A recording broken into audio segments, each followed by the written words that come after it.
Hello, children. This is Shruti, your social science teacher from Pramati Hillview Academy. Welcome back to your social science class. Today, I am here to narrate you all a story about one of the greatest women freedom fighters who fought against the iron rule of British Empire in India. That is none other than Kittur Rani Chennamma. Come children, let's get started. Kittur Chennamma, the Queen of Kittur, was one of the first Indian rulers to lead an armed rebellion against the British East India Company in 1824 against the implementation of the doctrine of lapse.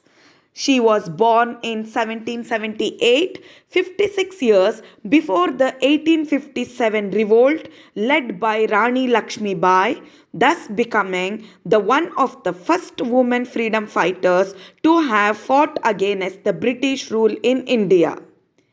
Her rebellion against the British ended with her imprisonment. However, she became a celebrated freedom fighter in the state of Karnataka and a symbol of the independence movement in India. Kittur Rani Chennamma was born on October 23, 1778 in Kakati, a small village in the present Belagavi district of Karnataka. She belonged to the Lingayat community and received training in horse riding, sword fighting, and archery from a young age. She was well known throughout her village for her bravery. She was married to Mallasarja Desai, the king of Kittur, at the age of 15 and became the queen of Kittur. She had one son from the marriage who after the death of her husband in 1816 also died in 1824. As the queen of Kittur, Kittur Chennamma adopted Shivalingappa after the death of her only son with the aim of making him the heir to the throne of Kittur. The British East India Company did not take lightly to Chennamma's act and ordered Shivalingappa's exile from the kingdom. This was done under the pretext of the doctrine of lapse, according to which adoptive children of native rulers were not allowed to be named their successor, and if the native rulers did not have children of their own, their kingdom would become a territory of the British Empire. The doctrine of lapse was officially codified between 1848 to 1856 by Lord Dalhousie. Kittur Chennamma, however, defied the British order to expel Shivalingappa from the throne. She sent a letter to the governor of Bombay to plead the cause of Kittur, but Lord Elphinstone turned down Chennamma's request. The state of Kittur came under the administration of Dharwad Collectorate in charge of Mr. Thackeray, and Mr. Chaplin was the commissioner. Both men did not recognize Chennamma as the regent and Shivalingappa as the ruler and uprised Rani Chennamma to surrender her kingdom, but she again defied the British order. This led to the breakout of a war.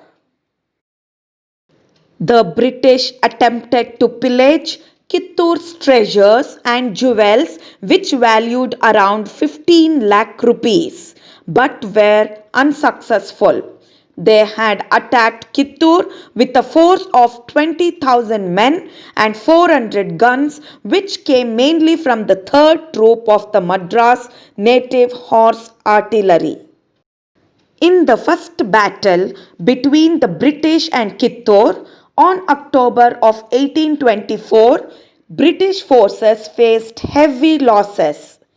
Saint John Thackeray, the British collector and political agent, was also killed during this first battle by the Kittur forces. Rani Chennamma's lieutenant Amathur Ballappa was mainly responsible for Thackeray's death and the losses faced by the British forces.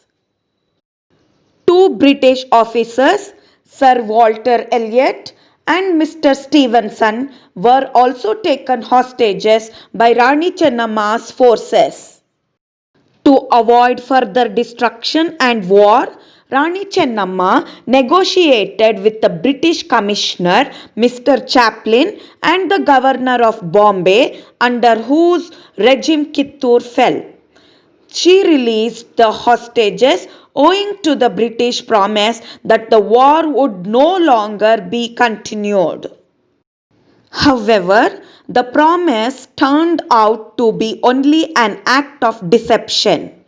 Humiliated by their first defeat at the hands of a small Indian ruler, Mr. Chaplin treacherously returned with much larger forces from Mysore and Sholapur to attack Kittur once again. Rani Chennamma fought the second battle fiercely with the aid of her Lieutenant Sangolli Rayanna and Guru Siddappa. During this second round of war, the sub-collector of Sholapur, Mr. Munro, nephew of Sir Thomas Munro, was also killed. For 12 days, Chennamma and her soldiers relentlessly defended their fort, but yet again Chennamma was made prey to deceit. Two soldiers of her own army, Mallappa Shetty and Venkatarao, betrayed Chennamma by mixing mud and cow dung with the gunpowder used for the cannons. Ultimately, Kittur Rani Chennamma and her forces were outnumbered by the large strength of the British forces. Rani Chennamma was defeated in her last battle and captured by the British, who imprisoned her at the Bailongal fort for life. Her loyal Lieutenant Sangolli Rayanna continued the guerrilla war even in her absence up to 1829, but in vain. He wished to install Shivalingappa, Chennamma's adopted son, as the ruler of Kittur, but he was captured and hanged by the British. Shivalingappa was also arrested by the British forces. After being captured, Rani Chennamma spent the last 5 years of her life in imprisonment at Bailongal fort, reading holy texts and performing puja. She took her last breath at the Bailongal fort on February 21st, 1829. Rani Chennamma's Samadhi, that is burial place, is in Bailongal Taluk under the care of government agencies. Kittur Rani Chennamma is still remembered for her valor. Even though she couldn't win the war against the British, she became an inspiration for India's freedom fighters and a lesson for the British government that Indian rulers will not accept their enforced laws without a good fight.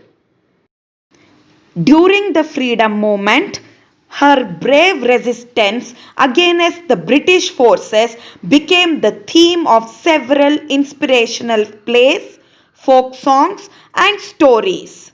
Rani Chennamma's first victory against the British forces is still honored annually in October during the Kittur Utsava held in Kittur.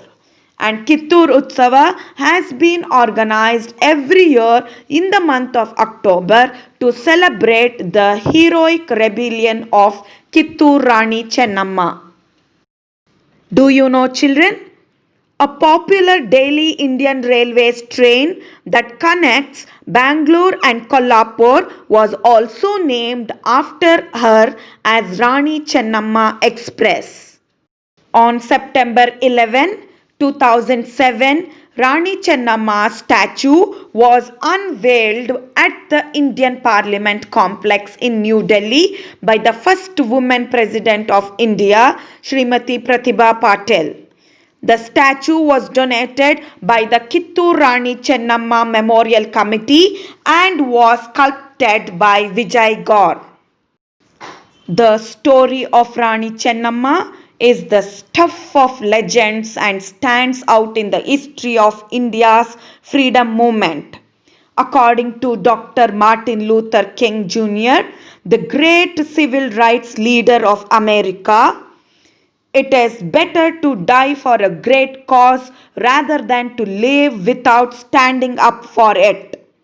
Rani Chennamma was a great example of this principle of real living by showing to the world that one woman could stand against the might of the British Empire for upholding justice and righteousness. So, in today's session, children, we have understood about one of the greatest women freedom fighters who fought against the British rule in India, that is, about Kittur Rani Chennamma.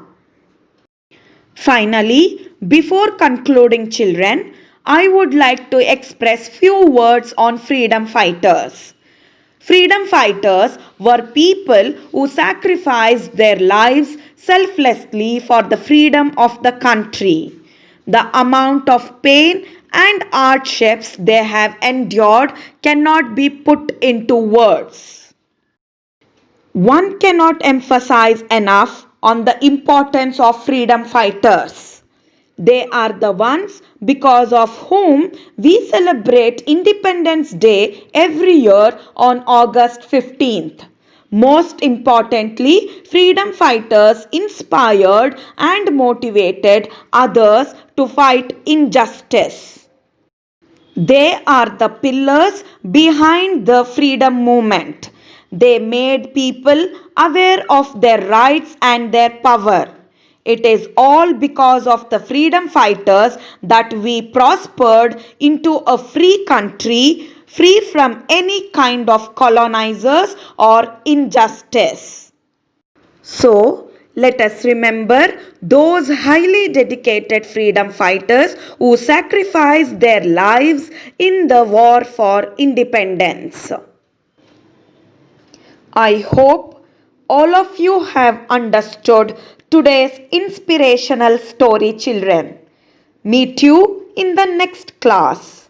Take care and thank you, children.